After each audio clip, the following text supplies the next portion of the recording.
In today's video, I'm going to teach you how to manage a backlog in Monday.com. Monday.com, fast and easy.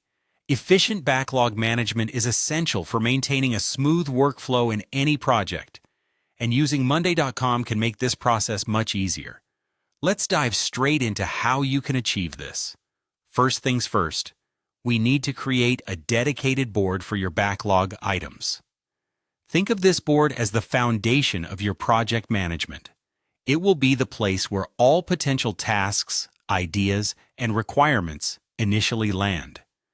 By having everything in one spot, you gain visibility into what needs to be done and can strategize accordingly. This setup not only keeps your project organized, but also ensures nothing slips through the cracks. Now, once you have your board set up, it's crucial to utilize the priority and status columns. These columns will help keep all your tasks organized and clearly categorized. The priority column is vital as it allows you to indicate the importance of each task, helping you and your team know what needs attention first. Setting tasks to high, medium, or low priority enables you to respond proactively to your project's demands. The status column plays a complementary role. It provides insight into where each task currently stands in its life cycle, be it to do, in progress, or completed. This helps everyone involved to stay on track and up to date without having to dig through complex reports or documentation. As your projects evolve and tasks mature, you'll need to move specific items from your backlog to your sprint boards when they're ready to be actioned. Moving tasks to a sprint board indicates they're ready for immediate focus and prioritization for the current or upcoming sprint.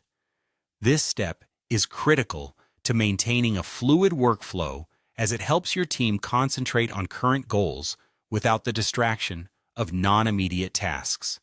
This transition of tasks also supports efficiency as it aligns your team's work with the project's timeline and deliverables. Finally, it's important to keep refining your backlog as your project and organizational needs evolve. Projects are dynamic, and requirements can shift due to a variety of factors, such as resource availability or changing objectives. Regularly revisiting and updating your backlog ensures it remains relevant and aligned with project goals. This ongoing refinement process might include reprioritizing tasks, adding new ones, and removing items that are no longer applicable. Keeping your backlog accurate and up to date helps maintain project momentum and ensures that your workflow is optimized for the best project outcomes. And there you have it, a straightforward guide to managing your backlog in Monday.com effectively and efficiently. By following these steps, you'll not only keep your projects on track, but also improve team collaboration and productivity. Thanks for watching, and happy project planning.